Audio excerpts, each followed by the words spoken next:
Before starting my the major presentation, I would like to have a brief introduction about Saiva Siddhanta.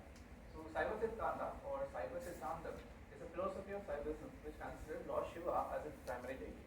So Siddhanta is meaning as a final conclusion or end of the Saivic worship, the end of a Saivic knowledge. So it is a very popular philosophical system that has its origin in the southern India, and it's based on a different texts, including the Saiva Rama, Upanishads, Maitreya Shastra, and Tirumurai. So the Saiva Siddhanta philosophy borrowed thoughts and worship from it, rituals, everything from a different philosophical thought all over India, and coupled together and gets into the Saiva Siddhanta. So always we know the philosophy always starts with the questions. So these are the questions our mankind has every time. Who am I? Is there a God? What is the nature of a God? What is soul? What is cosmos? What is my relationship with the God, and what is worldly things? So the Saiva Siddhanta provides answer and explanation for all the questions that arises here. So as my paper is not based upon the Saiva Siddhanta, but I would like to briefly tell what is the main doctrine of Saiva Siddhanta. So the three essential entities we call as Mukparul in Tamil, or the major doctrine of the Saiva Siddhanta, which is Pati, Pasu, and Pasa. The ultimate reality is a Pati. We can say the Vedanta say Parabrahma. So here the Pati is the Lord, the Shiva. He is a creator, and he is considered as an unconditional, all-knowing and pure conscious awareness. He, along with the Shakti, the divine feminine energy, and they carry out the creation, the Panchakriya. This is a major thing. So the soul, the Atma, is Pasu, and it is always bonded with Pasa, which is actually, this is exactly why, because of Pasa, the soul can't able to see the ultimate reality, that is Shiva. So according to Saiva Siddhanta belief, if a person, if the Pasu, the Atma, through the devotion and the grace of Shiva, broke his Pasa from his materialistic world, can able to see the ultimate reality, according to this philosophy, it is Shiva ended. So here I want to talk about a little origin and development. So the Saiva Siddhanta philosophy, as I already mentioned, is from the south of India, and the evolution of that philosophy happens in two phases. The first phase is Bhakti movement that happens during 6th to 9th century. This Bhakti movement is actually it's a work of a different people across the century. They're known for their pious devotion to the Lord Shiva and the worships. So what we call them as a later part, we compel everyone who belong to the different century and call them as a Nayanmars, a Saiva Nayanmars. So we have 63 Saiva Nayanmars, and there's two contributions they have done to the Saiva Siddhanta. One is a literary source. The Tamil hymns, Tirumurai, a lot of Tamil literary sources have been produced across on Shiva during that phase. The second thing, the life history of a Nayanmar itself, a thing that conveys the essence of Saiva Siddhanta. The second phase is the philosophical systemization that happens in later part, around 13th to 14th century, by Mekander, Arunari, Shivacharya. These people compile all the teachings and essence of the Saiva Siddhanta together and establish the proper systematic Saiva Siddhanta philosophy at the 13th to 14th century. So my question here, I would like to focus on the Nayanmars. I'm very interested in focusing on how this folklore have been used as an instrument to convey the Saiva Siddhanta to the larger mass. So these are the Nayanmars actually. If you visited the South Indian temples, you would have seen there's a stretch of 63 peoples having maybe usually in first or second pragara of the temple. So in Tamil we call as a Advati mover. Advati is actually 63. These are the saints. So when we ask about who compelled everything, who picked all these 63 people as a Nayanmars. So the first evidence comes from the 8th century, where Sundara is also one of the Nayanmar. So he, during his visit to the Chidambaram, he have sung a song on Lord Shiva, which is the Nataraja there. So he sung this Tirutondai, which starts with Tillevar Andaranakkum Adiye. So he, Sundara, because of his immense love for Shiva, considered him as a servant or the servant of the Shiva's servant. So he was the first one to listed out all the names who are very pious with their devotion to Lord Shiva. So Adiyan is a servant, that's what I'm saying. Sundara considered himself as a servant of Shiva's servant. So the proper folklore of these 63 people, that hymn is very small. It talks only about the name and that's it. No more information about what they have and how they associate with the Shiva.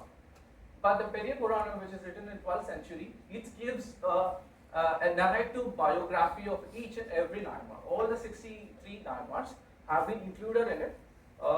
As Sundara included Nayamar, he doesn't include himself as one of a Nayamar. It is only by 12th century, the poet Sekilar, he compiled the stories, I can say story, a folklore. The folklore, how this, each Nayamar have their personal intervention with Lord Shiva. So my interest here is what is the relation and interaction between the folklore and the philosophical paradigm? What is the relationship? So when I get into wanna learn about it, I found this article. It was actually published by the Lesson Surah Anthropology in US.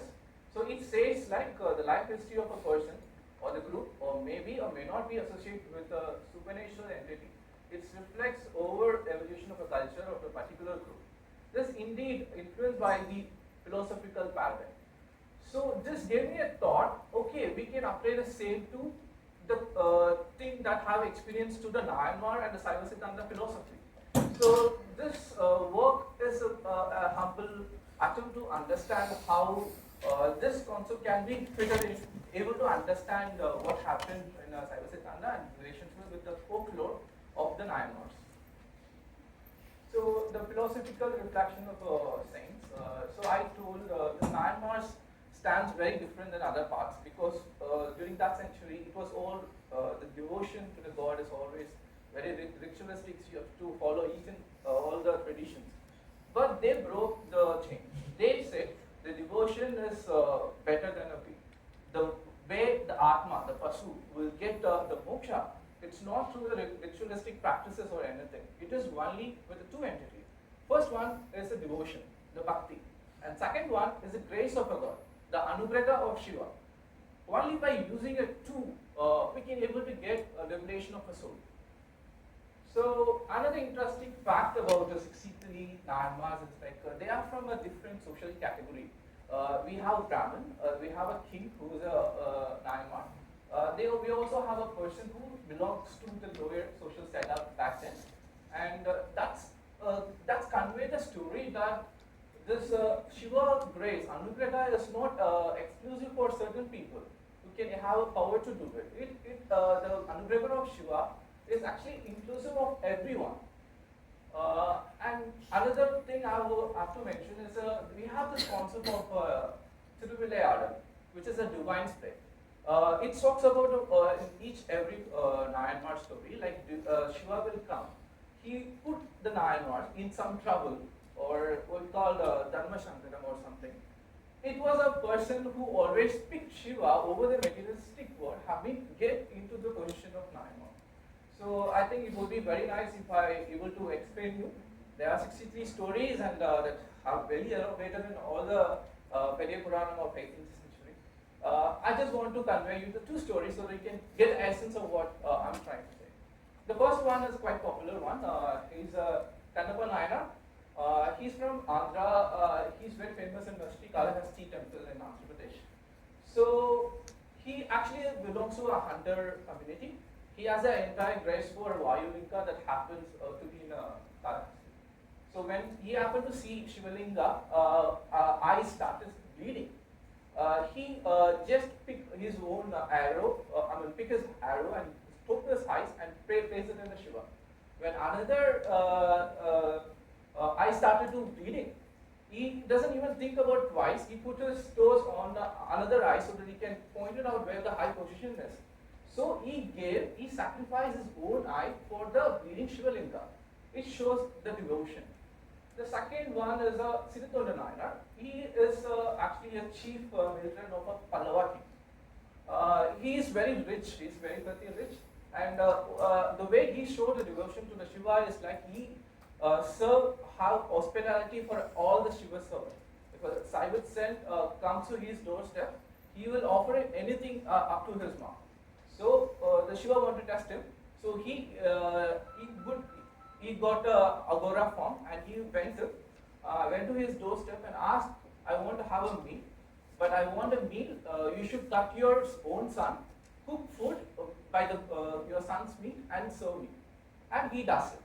And that's why. And later the Shiva got his son back. So this is a lot of stories. This is an example of two stories like that. Different animals have a different story, a different situation, and their personal interaction with the Shiva.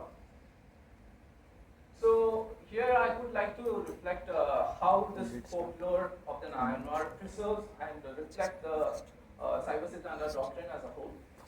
So we can see the folklore of 63 Nayanars. It's offered the pragmatic reflection of the fundamental philosophy. So here we can find the relationship between the Pati, Vasu and Pasa. So always the final prize is the moksha. All the stories tells the final person will get moksha and they immerse themselves with the Shiva. And the next thing is like most of the 63 Nayanars are from a different background, as I already mentioned. So it shows how inclusive, and it was like they share the narrative, emphasize that the Shiva's Anugraha is universal. And another thing, the folklore of Nayanmar serves as the pragmatic literature of Saiva Siddhanta, especially connecting the metaphysics of a system. And we have the four stages, Kriya, Yoga, and Jnana, to intimate emotional and approachable spiritual experience of everyday devotees. So what I'm learning from this folklore of Nayanmars is that we have a philosophical concept which is very abstract and everything. But for the popular mass, it can't be translated. The folklore of the Nayanmars gives us the best instrument which translate the essence of Saiva Siddhanta Veda philosophy with each person from their own social category, what we have witnessed in everyday life. So this is my conclusion.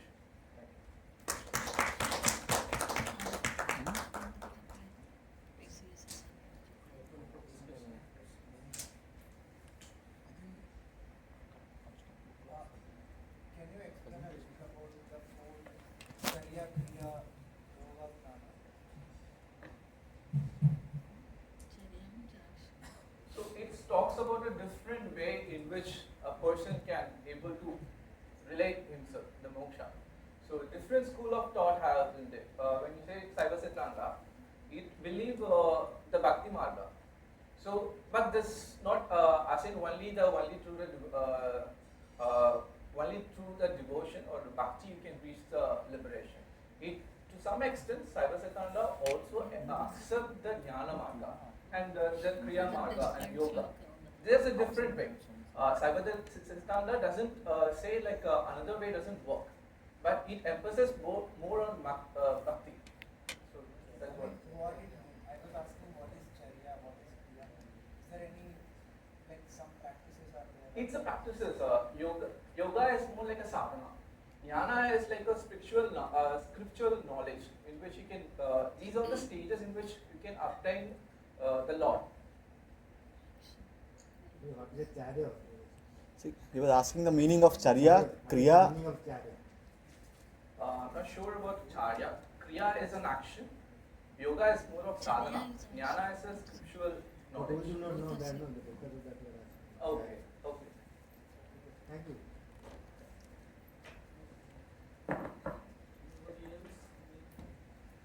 Anybody else knows what is Charya? It's also a kind of action also. I think in yoga, charya is a day-to-day action we usually do in a disciplined way. This is what we call charya.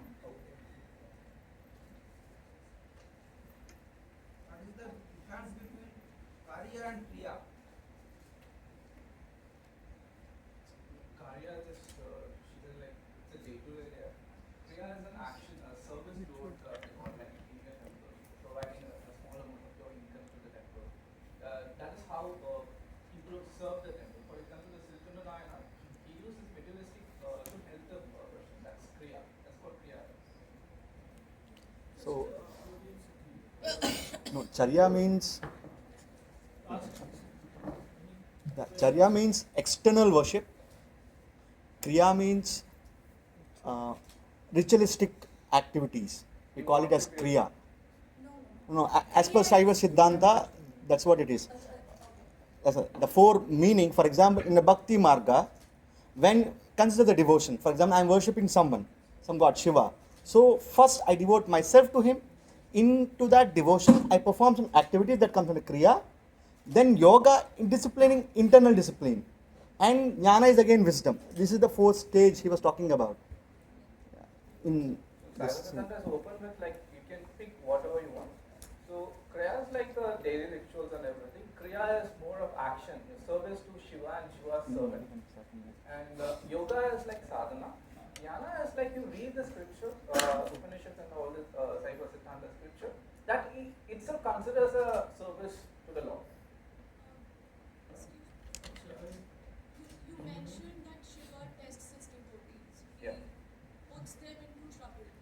So what is the philosophical basis of such kind of devotion? Like, why do we keep romanticizing God in terms of human nature and human values? So the ultimate reality, if you, as I explained, the three Pati, Pasu and Asa.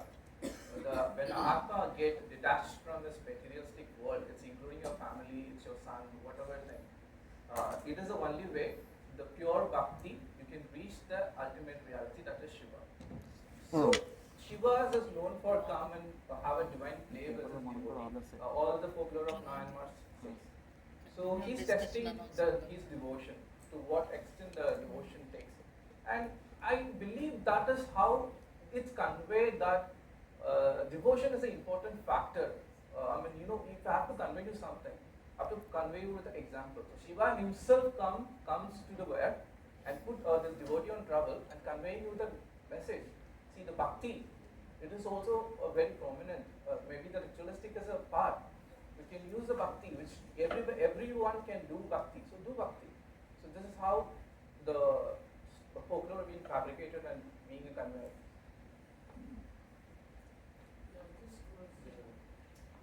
Curious to know about the idea of Pashu, the soul, the liberation. to your question, I'll answer. So, the Pashu does not differentiate between the male and female, right? Yes. So, Pashu is there in every human subject. Yeah. Even for a female body, Yeah. that liberation is given. Yeah. Yes, sir. So Pasu here is you can get to translate to Atma. So it doesn't I have raise this question because in Buddhism, the liberation, the Jain also, the body of the male is considered to be a higher form of. No, nothing Is is that. there that kind No, of sir. difference? No. It's